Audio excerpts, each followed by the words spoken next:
అంటే అతను మాట తీరు ఏ విధంగా ఉంటుందంటే ఓ సామెత ఉంది, నో నిజం అదే జగనిజం.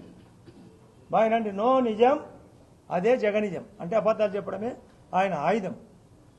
పదవులకు డబ్బుకు మరిగి మామూలుగా ఊళ్ళో బయట కుక్క తిరుగుతుంటుంది, అది ఆన్నే తిరుగుతుంటుంది, బలంగా ఉంటుంది. ఇంటి కుక్క ఏమో విశ్వాసంగా ఉంటుంది.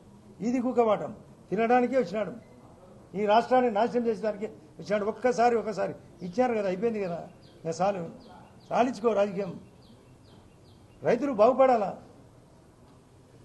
అరటికి రకరకాలుగా ఉత్సాహంగా ఇన్సూరెన్స్తో పాటు ఇన్పుట్ సబ్సిడీ అక్కడ పోయి అధికారులు చెప్పడం కాదు, మేము చెప్తున్నాం.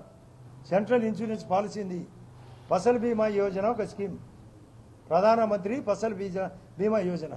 ఒక ఘాట్లో కుక్క ఉంటుంది, అది ఎద్దును తిననీయదు, తను తినదు. అంటే తను కట్టడు, తను ఎవరిని కట్టనీయడు. అంతా నాశనమైంది. ఇటువంటి వ్యవస్థ పోవాలో లేదో మీరు ఆలోచించాలి. అసలు ఇన్సూరెన్సు బనానాకు ఉంది అనే విషయం అతనికి తెలియదు. ఈరోజు అధికారులు స్పష్టంగా చూపించారు, అయ్యా స్వామి ఇన్సూరెన్స్ ఉంది, నీకు దరిద్రం ఏమి తెలియదు, నీకు అవగాహన లోపం ఉంది, అధికారం కావాలా, బటన్ నొక్కి అని బటర్ తినేది చెప్పడు. అందరికీ బటర్ మిల్క్ పంచినాడు, అది నీళ్ల మధ్య కానీ చాలాసార్లు చెప్పిన. ఆ అవినాశుడు దరిద్రుని కేసులో ముద్దాయి, అది చెప్పడు. ఆ రోజు మా మీద లేనిపోని ఆపాదం. ఇలా చుట్టం సతీష్ రెడ్డి కూడా ఆ రోజు చేసినట్టు చంద్రబాబు నాయుడు చెప్పినాడంట, నేను పులిసి చంపినాడంట మధ్యాహ్నం నుంచి. పొద్దునేమో గుండెపోటు, నోటికి వచ్చే అబద్ధాలు.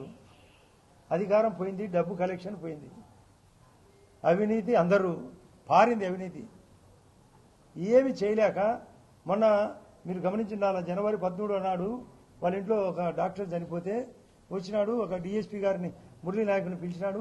2-3 నెలల్లో పడిపోతుంది అన్నాడు. ఇప్పుడు 2 నెలల 10 రోజులు అయింది. మళ్ళీ ఈరోజు ఏమంటున్నాడు, మీరు విన్నారా, ఏదో కన్ను మూసుకున్నాట సంవత్సరం అయిపోయిందంట. 2-3 నెలల్లో మళ్ళా పడుతుందంట. ఆ రోజు ఢిల్లీ పోయినాడు, 18 రోజుల్లోనే రాష్ట్రపతి పాలన అంటాడు.